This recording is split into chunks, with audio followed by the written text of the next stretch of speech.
welcome po ulit kayo sa aming channel.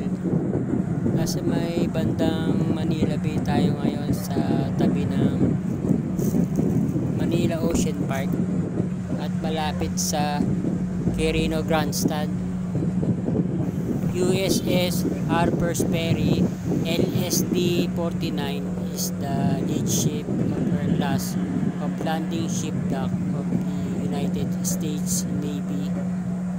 Ang warship na to ay ipinangalan sa town ng Harper's Ferry sa West Virginia. Nasa tabi siya ng Manila Ocean Park. USS Harper's Ferry. Ang pinaka home port nito ay sa San Diego County, California. Pero naka-station to dati sa American Naval Base sa Sasebo, Nagasaki, Japan. Naman natin ang nangyayari sa West Philippine Sea, kung nasaan, nasa Escoda Shoal na sa Palawan at Panatag ang mga barko ng China gumagawa ng mga artificial na islands. Ito yung Manila Ocean Park. Parang sarado dito. Katabi niya ang Quirino Grandstand. Nandun na ang Rizal Park. Meron pang isa dun, entrance ng Manila Ocean Park. Ito, Quirino Grandstand.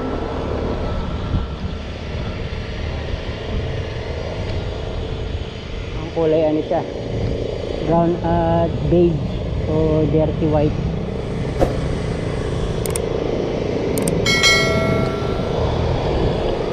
Napakalawak pala dito. Ito yung Quirino Grandstand. Ayan.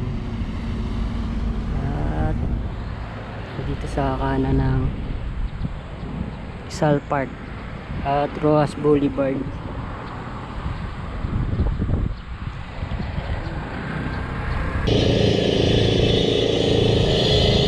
Dami mga puno dun.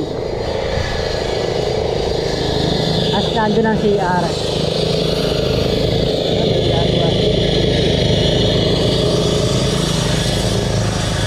Ito lang ang nakabukas. Shell H2O saka Manila Ocean Park.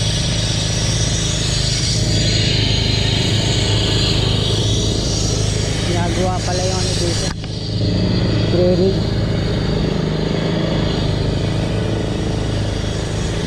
Naayos.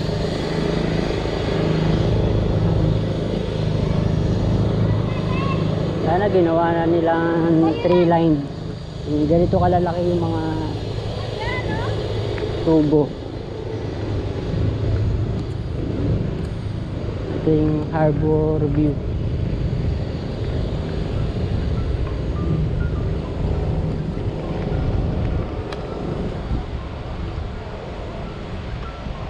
Ito ulit yung CR. Wala namang bayad yung dyan paggamit ng restroom.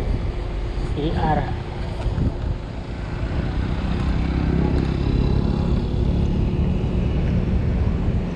Inayos muna. 2 lanes.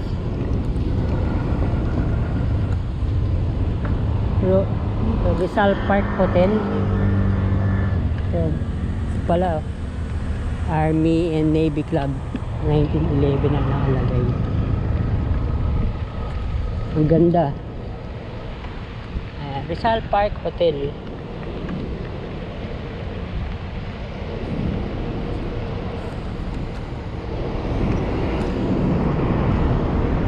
Ito na yung Rojas Boulevard.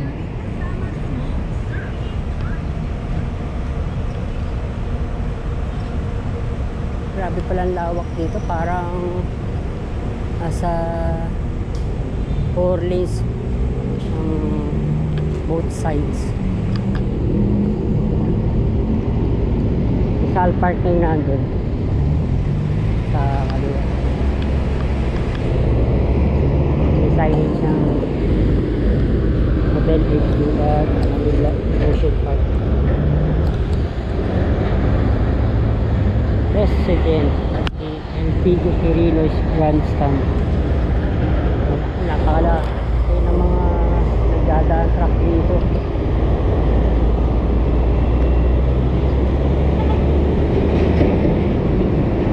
Ito na Calao Avenue. Nag-umpisa na nga pala yung car free na Roas Boulevard nung linggo, May 12.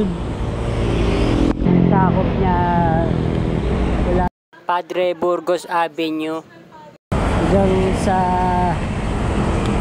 Quirino Avenue. Ito, sinasarado na to. Museo Pambata. Yan.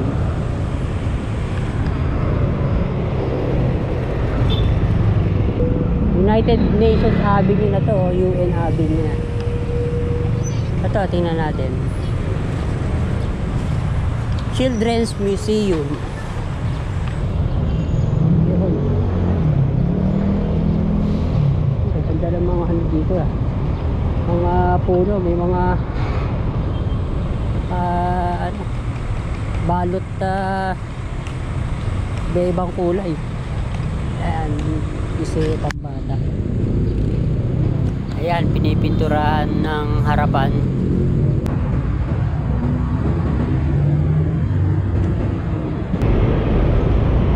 Sayang to, ang laking waiting shed. Tabi siya ng US Embassy. Ito na, nasa kanan na natin. Nagagaanan natin ang Dolomite Beach.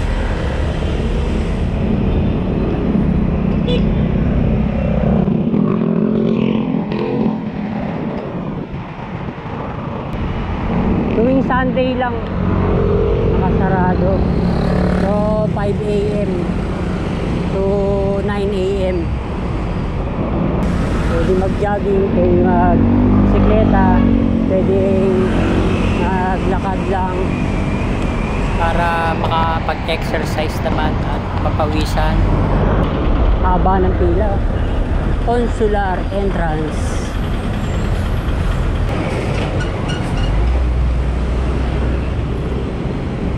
Lalaki na ng mga itinanim.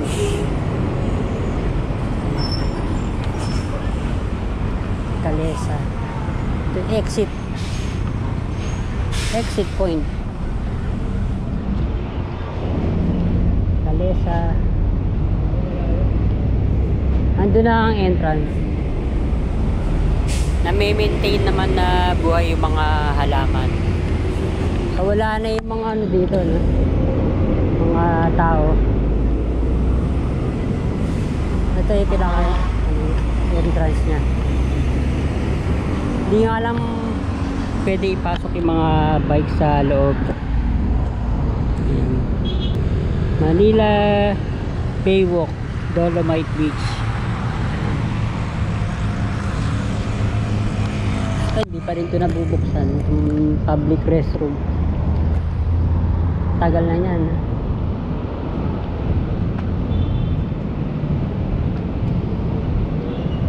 Ito. Kung ano pa yan, pandemic pa ginawa. Hindi na siya nabuksan. Hindi ko alam kung para saan to. Pero pang isang ano, building o opisina ng interagency nag-aalaga sa Dolomite Beach. Ito, Mandamus ang pangalan. agency's office.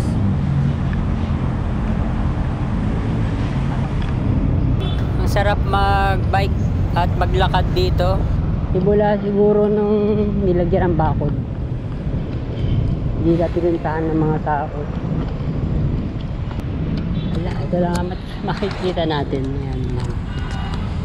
Ito.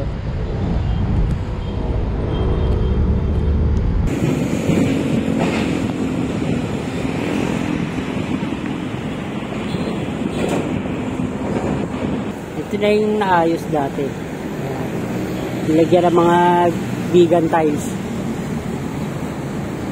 At iniba na yung barrier. Meron pa ako doon breakwater sa Manila Yacht Club.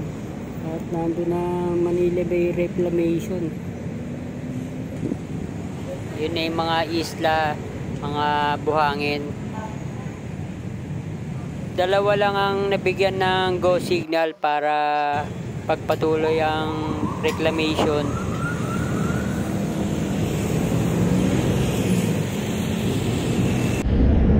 Pedro Hill na doon papuntang Quirino Avenue, buildings.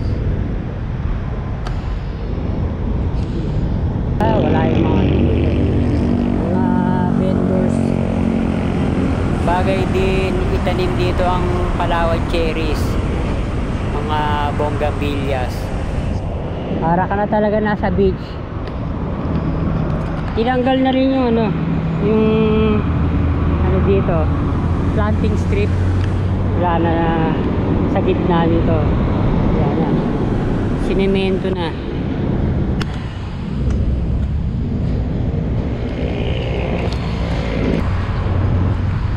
Inayos na rin pala yung mga ano doon, kalsada doon.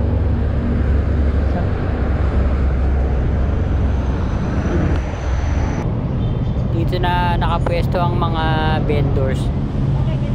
Medyo malayo sa exit.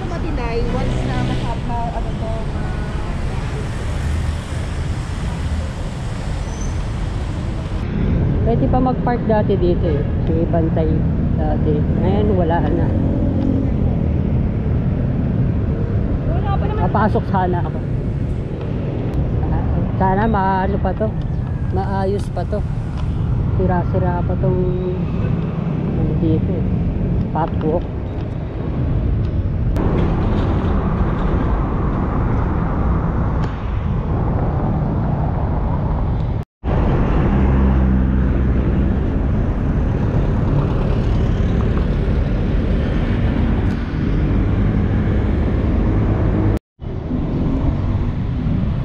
Hanggang dito meron pang Dolomite Beach.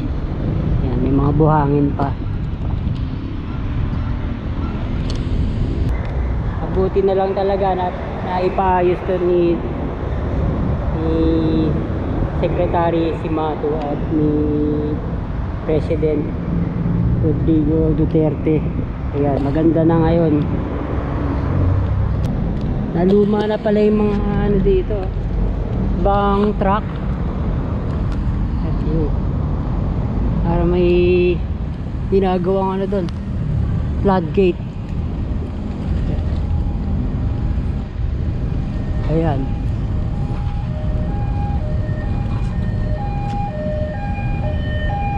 Ito bago lang.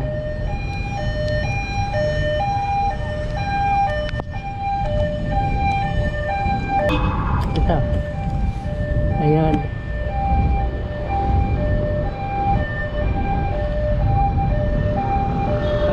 Meron dito replika ng tangke.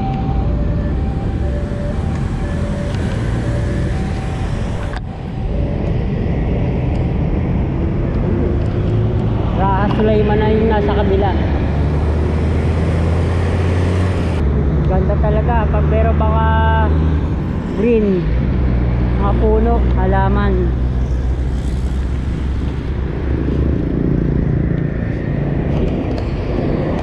Ang lamig ng ano, ng hangin. tayo doon sa Raha Sulaiman.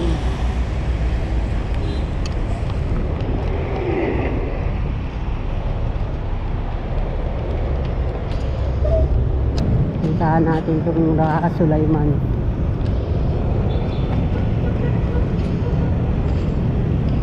May isa pang ano dito, kalsada. Pinaka service road na Roas Boulevard. Alerto ka dapat dito, dami mga ano. Ayan, maganang fountain.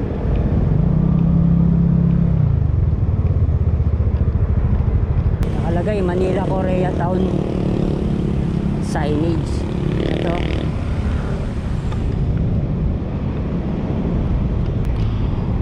ayan. Thank you for watching mga kabayan. Subscribe, like at comment na kayo.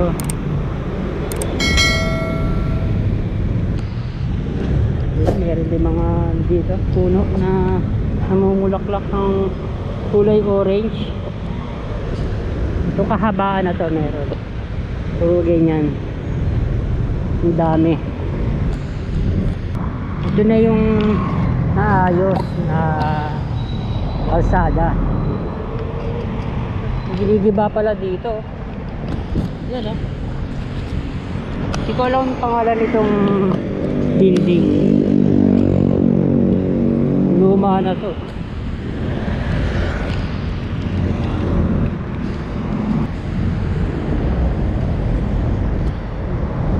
Hindi natin alam kung gigibain o i-renovate.